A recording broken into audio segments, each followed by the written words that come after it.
Doing well संस्कार career point में आपका हार्दिक स्वागत करता हूं। तो अपनी फिजिक्स की क्लासें चल रही, लेकिन आप लोगों का रेस्पॉन्स नहीं आ रहा है। पिछले दिनों से देख रहा हूं बहुत कम स्टूडेंट्स वीडियो को देख रहे हैं। या तो ऐसा लग रहा है कि ये चैप्टर काफी लंबा हो गया। अब फिजिक्स में क्या है कि सारे चैप्टर्स बड़े चैप्टर्स है, एक एक चीज को डीपली डिटेल से करना भी आवश्यक है। बोर्ड में कहाँ से क्वेश्चन आ जाए, आगे कंपटीशन में कहाँ से क्वेश्चन आ जाए, और उसमें भी अभी तो ये अपन जो क्लास में कर रहे हैं शॉर्ट में काम कर रहे हैं। अभी इतने डिटेल में न्यूमेरिकल भी अपन ने किए नहीं है। अब चैप्टर जो है वो बड़ा है। तो अगर आप चाहते हो कि अपना ये वीडियो का कार्यक्रम कंटिन्यू रहे तो थोड़ा सा इस पे रेस्पॉन्स लाइए, व्यूज बढ़ाइए, दोस्तों को आगे अपने सर्कल में जो भी हो उनको बताइए कि भाई इस समय अपन इन वीडियो से पढ़ाई कर सकते हैं, वीडियोस को देखिए, ठीक है। तो हमें भी लगेगा कि हम भाई अच्छी मेहनत करें। 10 बच्चे 15 बच्चे देखते हैं तो उससे तो कोई मतलब ही नहीं है। हमारे भी फिर इनकरेज नहीं होता है कि भाई हम इस तरह से वीडियो बनाए, मेहनत करें आप लोगों के लिए, ठीक है। आप तक ये वीडियो पहुंचाने में हमें बहुत सारी मेहनत करनी पड़ती है। वीडियो बनाना बहुत आसान होता है, उसको वापस अपलोड करके आप तक पहुंचाने में बहुत समय लगता है। तो हम लोग मेहनत कर रहे हैं ताकि आपकी कुछ न कुछ पढ़ाई हो, ठीक है। तो इसका यूटिलाइज कीजिए और इसका थोड़ा रेस्पॉन्स बढ़ाइए ताकि अपन इस कार्यक्रम को आगे बढ़ा सकें। क्लियर? तो आगे अपन चलते हैं इस चैप्टर में। लास्ट क्लास में अपन ने पढ़ा था विद्युत क्षेत्र की तीव्रता। क्या पढ़ा था? विद्युत क्षेत्र की तीव्रता पढ़ा था। आज अपन उस पर कुछ आंकिक प्रश्न करते हैं, अच्छे अच्छे क्वेश्चन करते हैं। तो पहला क्वेश्चन लेते हैं आज का, क्वेश्चन नंबर 1। किसी बिंदु पर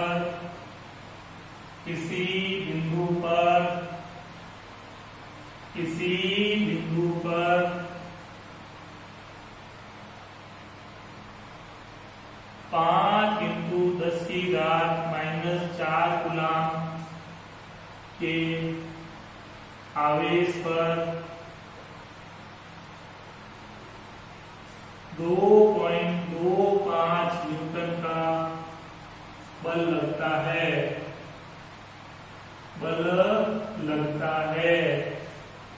तब उस बिंदु पर विद्युत क्षेत्र की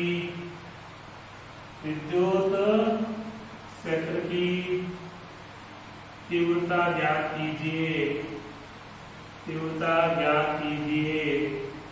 तीव्रता का परिमाण ज्ञात कीजिए, ऐसा भी पूछ सकते हैं अपने को। तो आंकिक प्रश्नों में मैं शुरू से कह रहा हूं कि आंकिक प्रश्न जब भी आते हैं सबसे पहले उसमें देखो कि अपने को दिया हुआ क्या है, दूसरी चीज देखो अपने को ज्ञात क्या करना है, तीसरा उन दोनों में संबंध, दी हुई चीजों में और ज्ञात करने वाली चीजों के मध्य संबंध क्या होगा, मतलब फॉर्मूला क्या लगेगा। ये 3 चीजें अगर समझ आ जाती है तो अपन फिजिक्स का हर एक न्यूमेरिकल सॉल्व कर सकते हैं। कुछ न्यूमेरिकल्स में ट्रिक्स लगती है, कुछ में लॉजिक लगते हैं, वो थोड़ा सा अपन नहीं कर सकते। बाकी मोस्टली क्वेश्चंस डायरेक्ट फॉर्मूले बेस्ड होते हैं, उनमें अपने को ये पता लगाने की आवश्यकता होती है कि दिया हुआ क्या है और ज्ञात क्या करना है। तो यहाँ पे देखिए, तो अपने को ये दिया हुआ है, हल करते हैं इसका। दिया हुआ, तो यहाँ दिया हुआ में अपने को देखो पहले तो Q दिया हुआ, आवेश का मान दिया हुआ है 5 × 10⁻⁴ कूलम।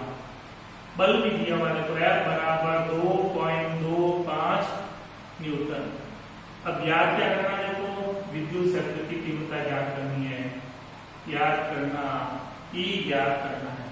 E F और Q में क्या संबंध होगा, अपन यहां से लेते हैं E बराबर F/Q। कल परिभाषा पढ़ा था E बराबर F अपॉन Q नॉट लिखो, आवेश Q दे रखा तो Q लिख देते हैं, E बराबर F अपॉन Q, जिसकी जो वैल्यू पुट करते हैं, बल का मान दिया हुआ आपको 2.25 अपॉन इसका मान दिया हुआ है 5 इंटू 10 की घात -4। ठीक है, अब अपन क्या करते हैं, पॉइंट को रिमूव कर देते हैं। चलो पहले कर देते हैं, 225 बट्टा 5 इंटू 10 की घात -4 इंटू 100। 5 से काटे से इसको काट देते हैं, साल कर देते हैं। E बराबर 5 और 20 बचे 2, 25 55 25 45 बट्टा ये हो जाएगा 10 की पावर -2। 0 से अपन 5 काट सकते हैं, लेकिन पावर होती है तो पावर को सॉल्व कर देना चाहिए। ऊपर आ जाएगा E बराबर हो जाएगा 45 इंटू 10 की पावर -2। मात्रक लिखते हुए न्यूटन पर कूलम, न्यूटन पर कूलम आदत रखिए मात्रक लिखने की। अब अपन वैज्ञानिक तरीके से जब लिखते हैं तो एक संख्या के बाद में पॉइंट होना चाहिए, तो 10 से गुणा कर देते हैं, 10 से भाग कर देते हैं, 10 से गुणा कर देते हैं, 10 से भाग कर देते हैं। तो भाग करेंगे तो हो जाएगा 4.5 और 10 से गुणा करते ही हो जाएगा क्या, सीधा अपन इसको सॉरी ऊपर आती है प्लस का 10 हो गया, तो E बराबर हो जाएगा 4.5 इंटू 10 की पावर 3 न्यूटन पर कूलम। ये माइनस का 2 था, ऊपर आते प्लस का 2 हो गया। अब अपन ने क्या किया, अपन स्टैंडर्ड मान लेते हैं तो एक संख्या के बाद में पॉइंट होना चाहिए, तो ये लाने के लिए इसमें 10 का भाग दिया, तो अपन 10 से गुणा कर दिया। ये 10 का भाग देने के तो हो गया 4.5, 10 और 10 की पावर 2 जुड़ते 10 की पावर 3 हो गया।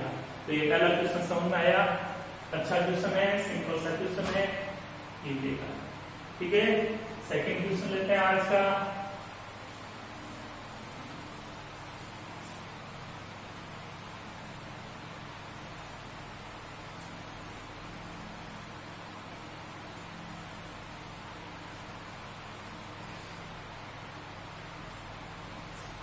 उस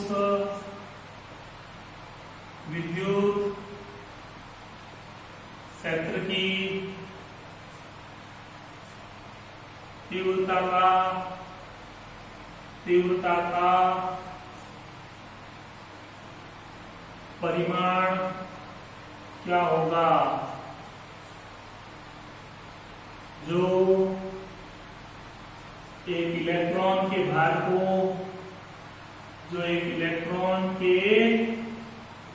भार को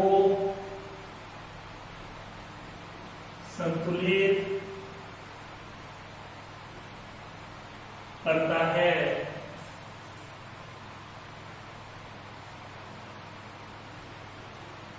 मतलब उस विद्युत क्षेत्र की तीव्रता का मान निकालना है, E का मान निकालना है, जो इलेक्ट्रॉन के भार को संतुलित करेगा। इलेक्ट्रॉन के भार को क्या करेगा, संतुलित करता है। तो बेसिक क्वेश्चन है, देखो अब यहाँ कंसेप्ट लगना चाहिए, भार इलेक्ट्रॉन का भार दे रखा है, तो इलेक्ट्रॉन का भार निकालते हैं अपन, W बराबर mg, ठीक है ना, F बराबर mg होता है, वो अपन यहाँ पे अप्लाई करेंगे, ठीक है ना। ये देखो F बराबर ma, आदर बराबर मां, जब गुरुत्वाकर्षण लगता है तो m की जगह आ जाता है g, और ये भार बल कहलाता है, क्या कहलाता है, भार बल। तो एक तो फॉर्मूला लेते हैं अपन यहाँ पे, E बराबर F अपॉन Q से, F बराबर क्या आ जाएगा, QE। दूसरा अपन लेते हैं F बराबर क्या होता है, mg। समीकरण नंबर 2, समीकरण 1 और 2 से, समीकरण 1 व समीकरण 2 से,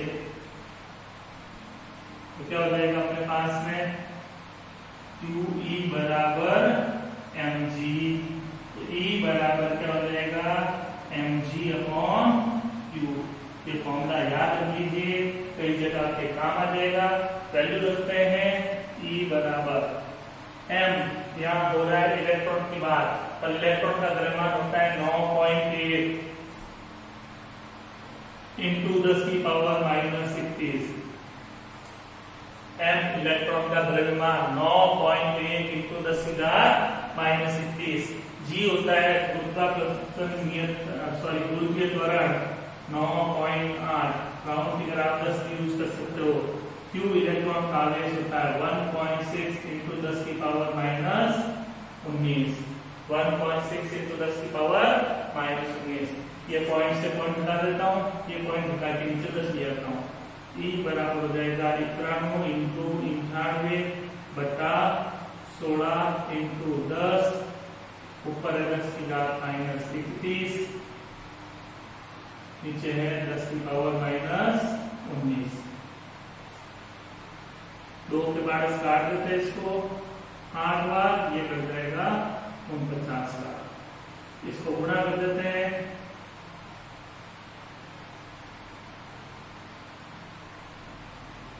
इंटू 10 की घात -31, और ये हो जाएगी 10 की घात -18, ऊपर आते हैं 10 की घात +18।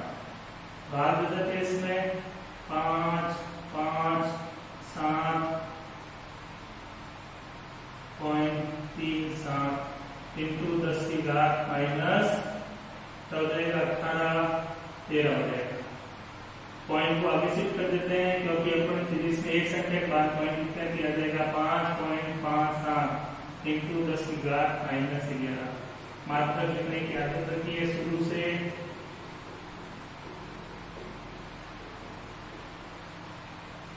क्लियर? कोई समस्या इसमें? यहाँ पे 4, 4, 5 से कर लेना। बाकी ये वैल्यू कितनी आनी है 5, 5, 7.37 इंटू 10 की घात -11, बाकी सब सही है। पूरा भाग में चेक कर लेना। कोई समस्या? तो ये मेन ये जो चीज समझ में आई कि उस विद्युत क्षेत्र की तीव्रता का परिमाण याद कीजिए, तो एक इलेक्ट्रॉन के भार को संतुलित करता है। तो ये फॉर्मूला अप्लाई होगा। अब आप इसी प्रश्न को आज होमवर्क में कीजिए। प्रोटॉन इलेक्ट्रॉन की जगह क्या लगा दोगे? प्रोटॉन। और ये लास्ट ईयर हाफ ईयरली में सवाल आ रखा है, इलेक्ट्रॉन की जगह प्रोटॉन लेकर के दिया हुआ था।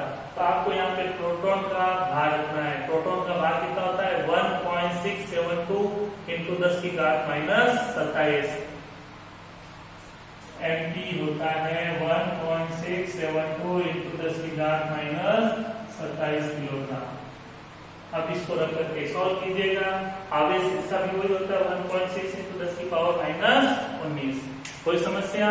अच्छा क्वेश्चन है, कंपटीशन के लिए भी अच्छा है, बोर्ड के लिए भी अच्छा है। क्लियर? कोई समस्या? बढ़े आगे। ऐसा ही एक और सवाल लेते हैं।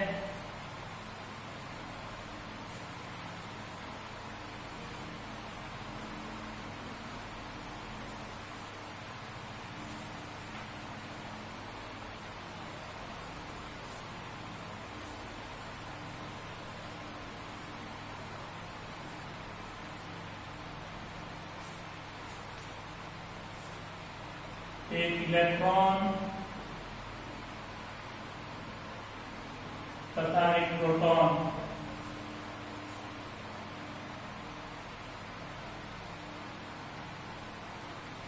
समरूप विद्युत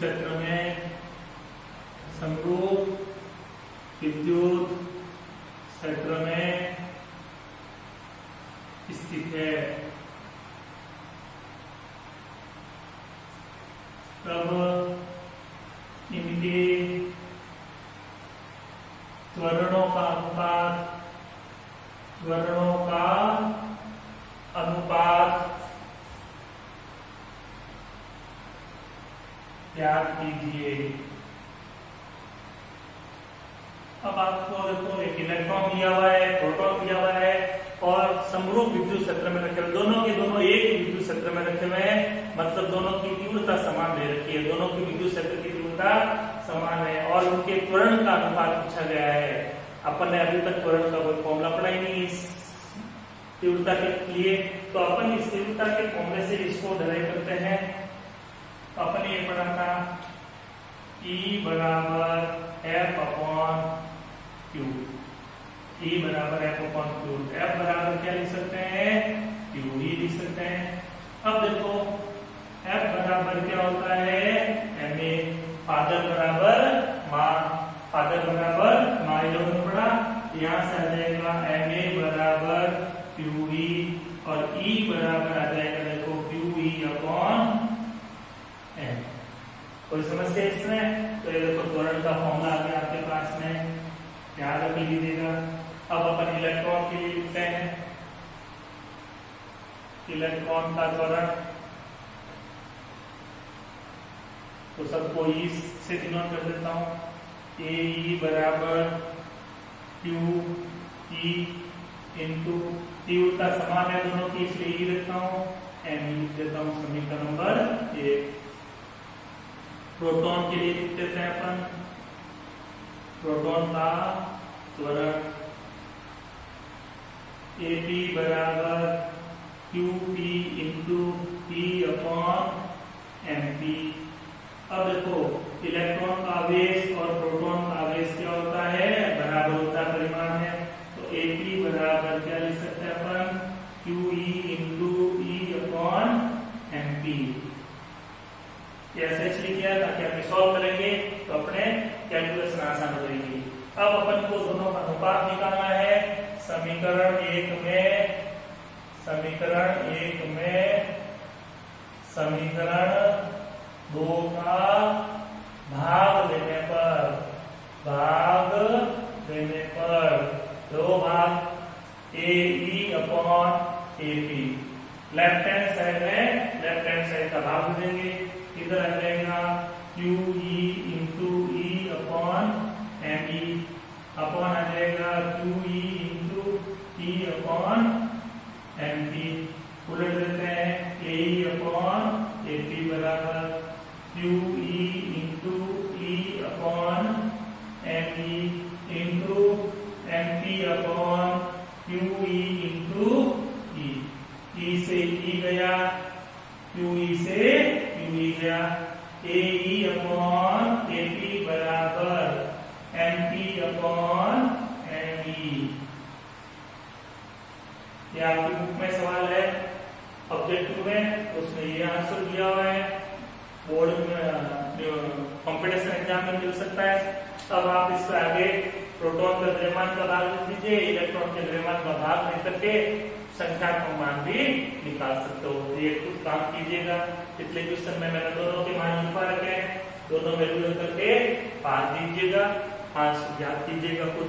कोई समस्या? अच्छा क्वेश्चन है, कोई समस्या? बढ़ते आगे और नेक्स्ट क्वेश्चन लेते हैं अपन।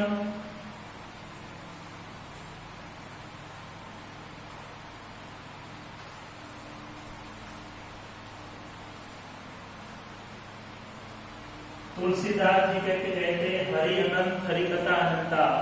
उसी तरह से फिजिक्स के न्यूमेरिकल भी अनंत है। हर टॉपिक पे आप कितने न्यूमेरिकल करते हो कम ही होते हैं, लेकिन कुछ सेलेक्टेड क्वेश्चंस मैं आपको करवा रहा हूँ, उनको बेसिकली अच्छे से तैयार कर दो, ठीक है ना। बाकी आगे जब भी होगा तब देखते हैं।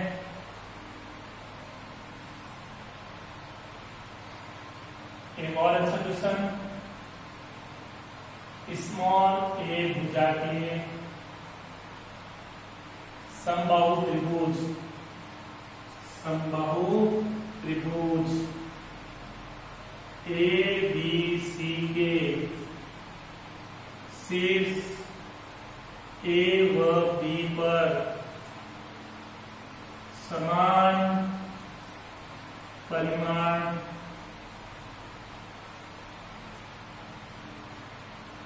Q के आवेश स्थित है।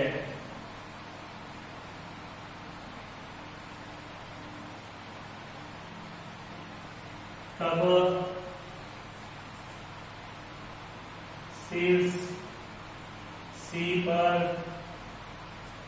विद्युत क्षेत्र की तीव्रता ज्ञात कीजिए। विद्युत क्षेत्र की तीव्रता ज्ञात कीजिए।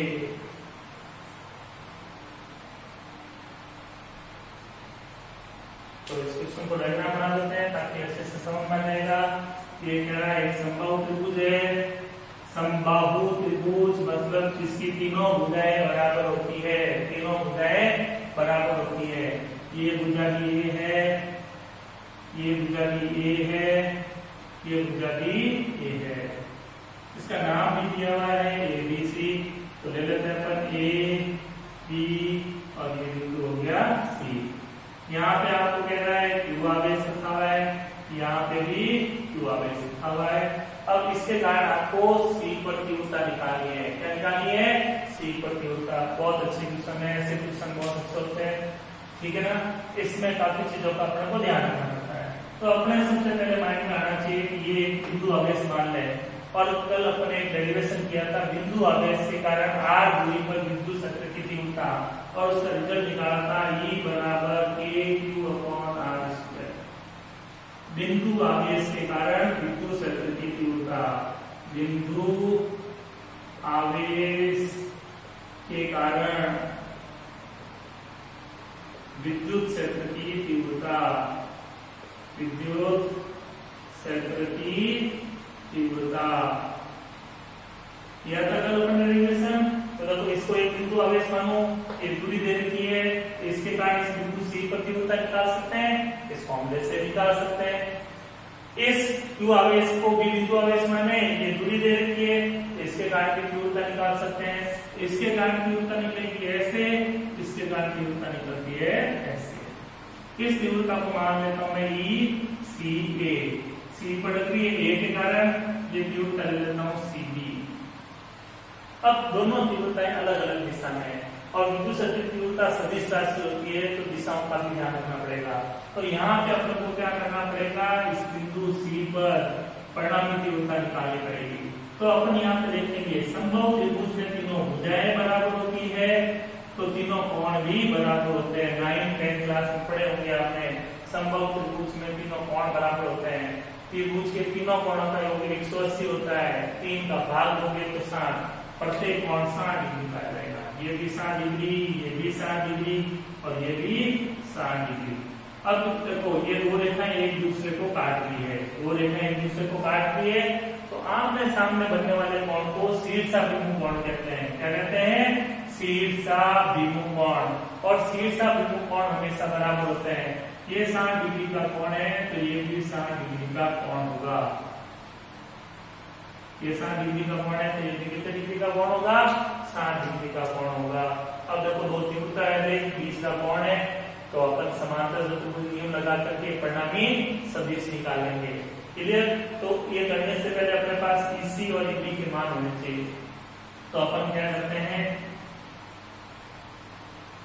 डायरेक्ट निकालूं मैं Q A, बिंदु A पर स्थित Q के कारण C बिंदु पर तीव्रता है, मैं लिखना चाहूँ तो लिख देता हूं मैं।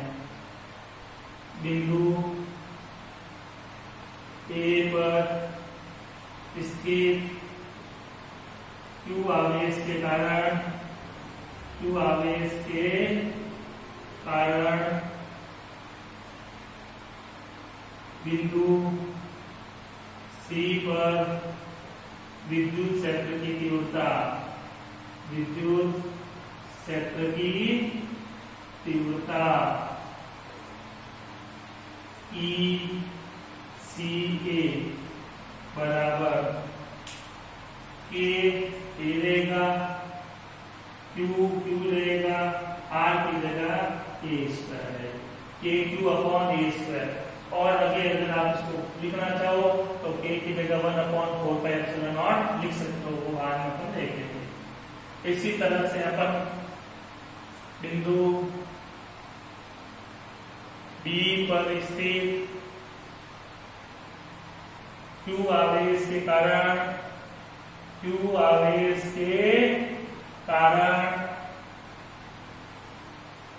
बिंदु C पर विद्युत क्षेत्र की तीव्रता, विद्युत क्षेत्र की तीव्रता क्या लिख सकते हैं बोलो? E बराबर A आवेश Q, बीच की दूरी A²। इसको नोटेशन दे देते हैं अपन ECB। C पर लग रहा है, B के कारण तीव्रता, समीकरण नंबर 2। अब अपन क्या कहेंगे? क्योंकि ECA व ECB परस्पर 60 डिग्री के कोण पर है,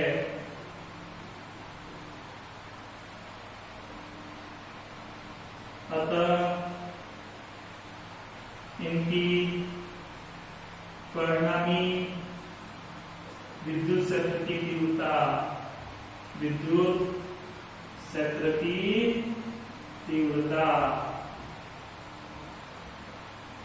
E बराबर अंडर फॉर्मूला पढ़ा अपन है P square plus Q square plus 2PQ cos of theta.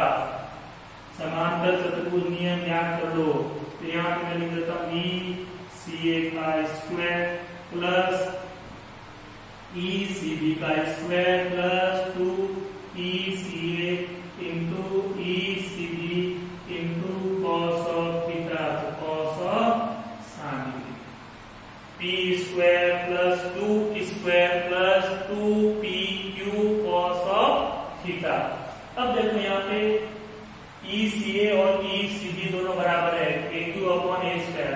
हालांकि अपन इसका मान रख करके सॉल्व कर सकते हैं, कैलकुलेशन बढ़ेगी। कैलकुलेशन कब करेंगे अपन यहाँ पे ये कंसेप्ट लगा लेते हैं ECA बराबर क्या है ECB और cos 60 का मान कितना होता है 1/2 रख देते हैं यहाँ पे अपन अंडर रूट। ये हो जाएगा ECA का स्क्वायर प्लस इसकी जगह रखिए ECA का square plus 2 into ECA into ECA, इसकी जगह भी वैल्यू रखिए। cos 60 का मान 1/2, 2 से 2 कैंसिल हो गया, तो E बराबर फाइनली क्या आ जाएगा देखो अंडर रूट ECA का स्क्वायर प्लस ECA का स्क्वायर प्लस ECA का स्क्वायर, तो E बराबर हो जाएगा under root 1 plus 1 plus 1 3 ECA का स्क्वायर। 3 का होता नहीं है रूट, तो इसको रूट 3 लिख देता हूँ और इसका रूट हो जाएगा क्या आ जाएगा ECA। समीकरण नंबर दे देता हूँ इसको 3। अब देखो समीकरण 1 व समीकरण 3 से बोलो क्या लिख सकते हैं E बराबर √3 into KQ upon K square, ठीक है। और चाहो आप इसको ऐसे लिख सकते हो E बराबर मात्रक जरूर लिखिएगा न्यूटन पर कूलम। E बराबर K की वैल्यू लिख सकता हूँ 1/4/ε0 √3Q upon K square Newton पर कूलम, ठीक है। ये अच्छा क्वेश्चन था, इसको आज अच्छे से प्रैक्टिस कीजिएगा। तो अपन ने क्या किया, इसके कारण यहाँ तीव्रता निकाली, इसके कारण तीव्रता निकाली। विद्युत क्षेत्र की तीव्रता सदिश राशि होती है, दिशा का ध्यान रखना पड़ता है। तो अपन ने देखा इसके कारण तीव्रता ऐसी जाएगी, इसके कारण तीव्रता ऐसी जाएगी और इनके बीच में कौन मिली अपने को सामने संभव त्रिभुज था, शीर्षक मुख से अपन इसके सामने का कौन निकाल लिया, तो कौन दोनों आ गए अपने पास में और अपने ये सॉल्व कर दिया, तीव्रता निकाली, परिणामी तीव्रता समांतर चतुर्भुज नियम से अपने निकाल लिया। पढ़ लोगे क्वेश्चन, इसको अच्छे से प्रैक्टिस कीजिएगा। कल ऐसे और क्वेश्चन करूंगा, फिर अपन आगे टॉपिक को चलेंगे। Thank you, good day.